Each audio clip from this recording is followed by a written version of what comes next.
السلام عليكم ورحمة الله تعالى وبركاته. اللهم اشدد أزري واحلل عقدة من لساني يفقه قولي يا رب. البنات اليوم إن شاء الله جبت لكم الفكرة ديال واحد الفيديو اللي غادي تكون حصرية إن شاء الله على القناة. أنا مسبقش ليا نهائيا وشفت شي واحد نزل فيديو من هذا النوع هذا، وانا بما ان يعني بزاف البنات تيسولوني على هذا السؤال هذا، فقررت ندير لكم هذا الفيديو هذا ان شاء الله باش تشوفوا هذه المقارنه اللي هي المقارنه ما بين الاثمنه ديال المواد الاوليه ديال ليدل في ايطاليا وفي المانيا كذلك. واول شيء البنات ان شاء الله غادي نبداو بالاثمنه ديال ليدل ديال ايطاليا. انا حاولت ما امكن انني نصور لكم نفس المنتوجات، يعني المنتوجات اللي كاين المقارن ديالها ديال في نفس ليدل ديال المانيا، حاولت انني نصورهم هما نفسهم. فكما تشوفوا هنايا بالنسبه للمربى ففي ايطاليا داير اورو و29 سنت، وكذلك بالنسبه للنوتيلا فهي دايره اورو و89 سنت. ان شاء الله غادي اول حاجه غندير لكم المقطع الاول ديال الاثمنه الايطاليه، وما حدي انا غاديه معكم ان شاء الله، وانا تنذكر معكم الاثمنه وتنحاول ما امكن انني نعطيكم وجهه النظر ديالي في الاثمنه كذلك الالمانيه.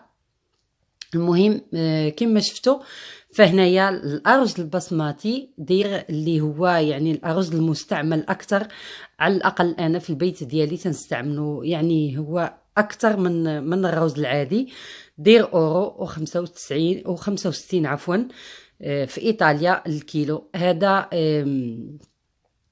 كيفاش غنقولوا هذه صلصه ديال لي بات ايطاليه، انا كنت صورتها على اساس انني غنلقى بحالها في المانيا، ولكن النهار اللي مشيت لليدل ما لقيتهاش، ولكن انا سبق لي وخديتها من ليدل الايطاليه الالمانيه.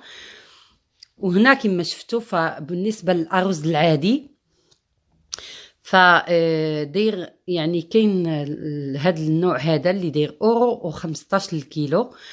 فتقريبا البنات انا وصلت لواحد المعادله، هي ان يعني كاينين بعض الاشياء اللي هي ارخص وكاينين بعض الاشياء اللي هي اغلى، ولكن تقريبا يعني في المجمل كاينين نفس الاثمنه. المهم بالنسبه للباط غادي نشوفوا بان هنايا الكيلو داير 59 سنت، لان بطبيعه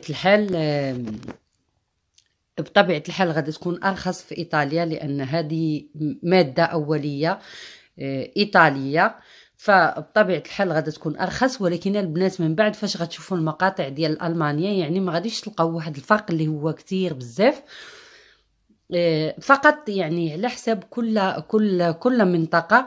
يعني هنايا مصورين هنايا في ايطاليا تيجيبوا يعني العلبه فيها كيلو، اما بالنسبه لالمانيا فحاطين الاثمنه ديال العلب فيها نصف كيلو. بالنسبه للزيت هنايا اللي هي الزيت الاستعمال اليومي، يعني الزيت ديال الطبخ، فهو داير اورو و29 سنت لللتر الواحد. هذا صورته فقط لانه كان بروموسيون. هنايا كنت صورت كذلك هاد العلبه هذه ديال 5 لتر، لان كان سبق ليا وشفتها في المانيا، ولكن فاش جيت نصور لكم المقارنه ما لقيتهاش. كذلك بالنسبه لصلصه الطماطم فهي هنايا دايره كيلو ديال الصلصه ب 65 سنت. يعني البنات حتى باش تاخذوا فكره على الاثمنه، بما ان سيدنا رمضان قريب وكاينين شي مواد اللي من الاحسن اننا يعني نتقداوهم باش يكونوا عندنا موجودين في البيت. وكما شفتوا فهنايا زيت الزيتون، هنايا كاينين 3 حتى ل 4 الانواع ديال زيت الزيتون في ليدل فقط الايطاليه. اما بالنسبه لالمانيا فصراحه هذا الموضوع هذا ناقصني انا بزاف هنايا، لان انا يعني بحكم انني اشتغلت في مطاعم ايطاليه تعلمت انني نطبخ بزيت الزيتون بزاف. وهنايا في المانيا لقيت مشكله، بما انني تنتقدى في المانيا، وزيت الزيتون الصراحه في المانيا يعني شبه منعدم كما غادي تشوفوا في لي غيون من بعد. المهم هنايا بالنسبه للطون، فانا يعني اكتشفت بالصدفه بان يعني فاش درت لكم هذا الفيديو هذا بان في المانيا ارخص. لان في المانيا بواطه فيها 185 غرام بأورو و29. اما في ايطاليا فالبواطه فيها 104 غرام بأورو 0.9. اما بالنسبه للسكر والدقيق الابيض فهما صدفه يعني عندهم نفس الثمن، سبحان الله، يعني دايرين نفس الثمن، يعني ما كاينش فيه الفرق. اما بالنسبه للبيض ف تقريبا ماشي تقريبا وانما انا متاكده البيض والتوابل فهما في المانيا ارخص من ايطاليا، لان الاثمنه ديال الثمن ديال البيض في المانيا داير اورو 29. اما بالنسبه لايطاليا فهو تيتراوح ما بين اورو 49 حتى الاورو 79، يعني العشرة البيضات العاديين. اما بالنسبه للورق الحمام فهو تقريبا بحال لان نفس العلبه دايره 3 اورو و25 في المانيا، ودايره 3 اورو 39 في ايطاليا. اما بالنسبه يعني الورق الفرن وورق السلفوريزي وورق الالومنيوم فيعني على حساب كاين مثلا ورق الالومنيوم اللي هو ارخص في ايطاليا لان 50 متر تدير 2 اورو 29. اما في المانيا ف 30 متر فقط تدير اورو و45.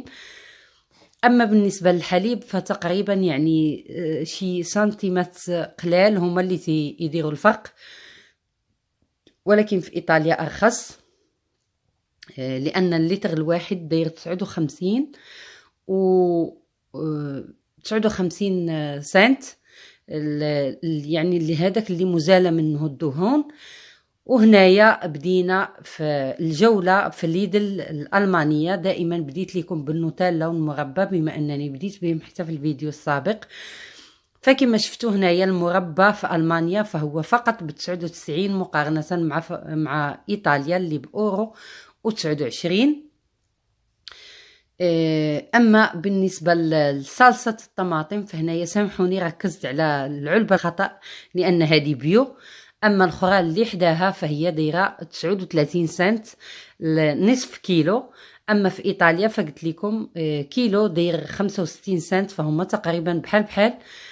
وكما شفتوا فهنايا الطونه يعني هنا كانت بروموسيون، فالثمن الاصلي كما تشوفوا فهو اورو 29، ولكن العلبه فيها 185 غرام. اما بالنسبه للارز البسماتي فهو اغلى في المانيا لان داير اورو و99 الكيلو فقط. انا هنايا تنتقداه من الجهه الفرنسيه، يعني من ليدل ديال فرنسا، لانه داير اورو 50 ففي فرنسا ارخص. بالمناسبه البنات الا بغيتوا يعني عجبكم الفكره ديال الفيديو، بغيتوا تعرفوا كذلك الاثمنه يعني ديال ايطاليا مقارنه مع الاثمنه ديال فرنسا، فما عليكم الا انكم تخليوها لي في التعاليق لتحت، وانا ان شاء الله غادي ندير لكم بها فيديو. الا شفت يعني اللايكات كثار على هذا الفيديو هذا فهذا يعني انه عجبكم، وغادي ان شاء الله ندير لكم مقارنه كذلك مع الاثمنه الفرنسيه. فكما شفتوا هنايا لي بات قلت لكم بانهم هنايا دايرين نصف كيلو فقط داير 39 سنت، فيعني بالتقريب الاثمنه بحال. اما بالنسبه للزيت فداير 99 سنت، فهو ارخص، يعني ناقصه فيه تقريبا 40 سنت، فهذا يعني على حساب يا البنات رخيص في المانيا بزاف. اما بالنسبه لزيت الزيتون فهو تقريبا شبه منعدم كما قلت لكم، ف تقريبا الاثمنه تقريبا بحال، ولكن المانيا يعني فيها زيت الزيتون قليل بزاف. وكما شفتوا هنايا بالنسبه للحليب فهذا اللي مزال منه الدهون نسبيا، يعني ب 69 سنت. اما الحليب الكامل فهو ب 70 سنت كما تشوفوا. مهم نتمنى تكون عجباتكم الفكره ديال الفيديو. فكما شفتوا هنايا البابي جينيك او ورق الحمام فهو داير 3 اورو 25 سنت، يعني ناقص سنتيمات قليله على الثمن ديال مقارنه مع 3 اورو 29 ديال ايطاليا. هنايا السكر 59 سنت، والدقيق كذلك هنايا 39 سنت. فكما قلت لكم الاثمنه ديالهم بحال بحال، يعني ما كاينش فيهم الفرق. غير هو بنات حاجه وحده اللي لاحظتها، بان الكاليتي ديال الدقيق ديال المانيا احسن من الكاليتي ديال الدقيق ديال ايطاليا. الدقيق يعني الدقيق العادي الفورس كما تنقولوا. اما بالنسبه للتوابل فكما قلت لكم فهي في المانيا ارخص، لانها تتراوح ما بين 59 79 69، يعني اغلى ما فيها.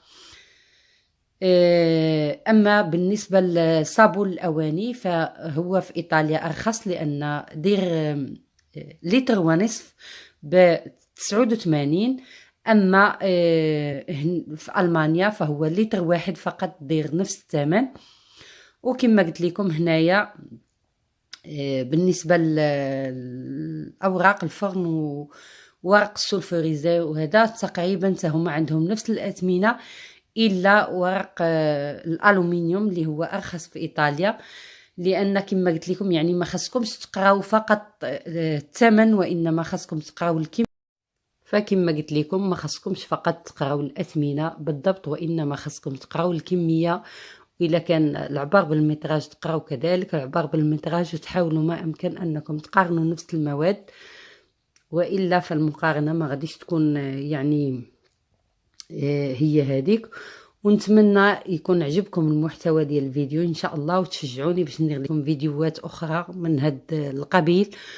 وما تنسوش البنات لي لايك الى عجبكم الفيديو، والى اللقاء مع الفيديو المقبل ان شاء الله.